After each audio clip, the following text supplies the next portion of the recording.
কৃষি মহোদয় সাহেবকে আমরা ইতিমধ্যে বারবার বলা হয়েছে, বর্তমান অবস্থায় একটু বৃষ্টি হলেই আমাদের এই টার্মিনাল বন্যার পানির মতো বাড়ছে। আমাদের গাড়িগুলির যে পার্টস, এই পার্টসগুলো নষ্ট হয়ে যায়। আমরা যখন রুটে যাই, এই পানির কারণে রাস্তাতে যায় দুর্ঘটনা হওয়ার সম্ভাবনা থাকে বেশি। টুকিটাকি দুর্ঘটনা হওয়ার কারণে আমাদের শ্রমিকেরা, আমরা মালিক সমিতিকে বলছি যে আমরা এই গাড়িগুলি আর চালাবো না, আমরা বিরোধী থাকবো, কারণ আমরা রিস্ক নিয়ে গাড়ি চালাবো না। পাশাপাশি আমি পরিবহনের একজন ড্রাইভার হিসেবে বলতে চাই, সেটা হলো এখানে আমাদের এরকমই একটা বেহাল অবস্থা। এই সামনের ঈদ রেখে যাত্রীরা একটু যে ওয়াশরুম, মা বোনেরা থাকে, তাদের ওয়াশরুম করার মতো কোনো পরিবেশ এখানে নাই। আমরা ডিসি সাহেবের আপনাদের মাধ্যমে ডিসি সাহেবকে আমরা জানাতে চাই, উনি তড়িৎ গতিতে আমাদের ই করুক, এবং উনি সশরীরে এসে যদি আমাদের এই অবস্থা দেখতো, সে বুঝতে পারতো যে আসলে পরিস্থিতিটা কি। আমরা ভাই শ্রমিক, আমরা এখানে শ্রমিকেরা গাড়ির মধ্যে আমাদের থাকতে হয়, কিন্তু এই পরিবেশের কারণে, পানির কারণে মশার অবস্থা খুব বেশি। আমরা গাড়িতেও ঘুমাইতে পারি না, আমাদের এখানে বাসা বাড়ি নাই। আমাদের শ্রমিকেরা সারাদিন কর্ম করে এসে সেই গাড়ির মধ্যেই তার রাত্রে ঘুমাইতে হয়। তাই আমরা বলতে চাই, ডিসি মহোদয় সাহেব এসে আপনাদের মাধ্যমে আমাদের এই কাজগুলো সংস্কার করে দেয় এবং এখানে ভালো করে চলার পরিবেশ করে দেয়। এই আমাদের দাবি, এই আমাদের কথা। আমরা ড্রাইভাররা বারবার মালিক সমিতিকে অবগত করছি যে ভাই, আমাদের এখানে গাড়ি চালানোর যোগ্য না, আপনারা দয়া করে বাস স্ট্যান্ডটা সংস্কার করেন। ওনারা বলে গাড়ি রাস্তায় রাখা যাব না, গাড়ি রাস্তায় রাখলে রাস্তাঘাট যানজট হয়, গাড়ি রাস্তায় রাখা যাব না। বাস স্ট্যান্ডের যে পরিস্থিতি, এই জায়গায় যাত্রী নামানো যায় না, গাড়িগুলা পার্কিং করা যায় না, এক একটা জায়গায় এক হাঁটু করে গর্ত হয়ে গেছে। আমরা যতক্ষণ পর্যন্ত এই বাস স্ট্যান্ড সংস্কার না করব, আমরা ড্রাইভাররা আমরা গাড়ি চালাবো না। মালিক সমিতি বলছে গাড়ি রাস্তায় রাখা যাবো না, আমরা গাড়ি রাস্তায় রাখছি। মালিক সমিতি মালিকদের গাড়ি মালিকেরা চালাক, আমরা ড্রাইভাররা গাড়ি চালাবো না।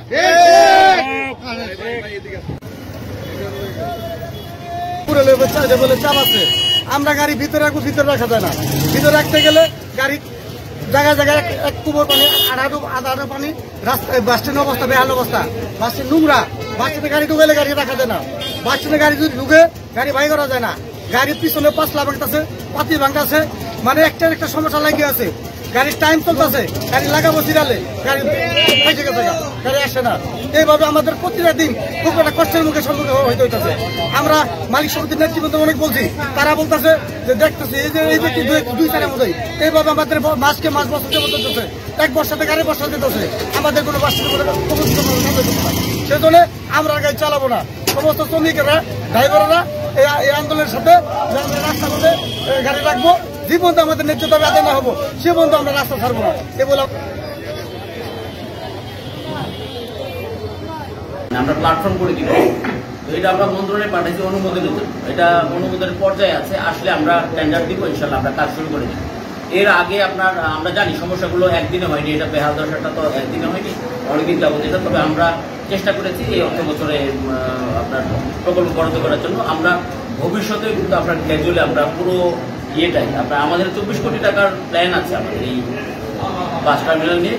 আমরা এই বছরটা 80 লক্ষ টাকা দিয়েছি, পরে আমরা গ্র্যাজুয়ালি পুরো ইয়েটাই বাস টার্মিনালটা আমরা প্ল্যাটফর্ম যেটা সেটা আপাতত আমরা করে দিব।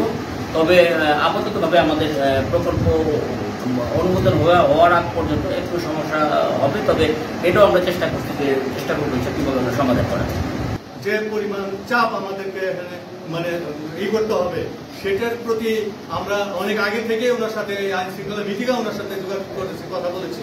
কেন পদক্ষেপ নিচ্ছে না আসলে আমাদের জানা নাই। তবে যেহেতু নির্বাহী স্যার এখানে আমাদেরকে বলছেন যে ডিসি সাহেবের সঙ্গে কথা বলে উনি একটা পদক্ষেপ নিবে, আমরা দুই দিনের জন্য মানে 2 দিনের জন্য আমরা এই ধর্মঘট প্রত্যাহার করব।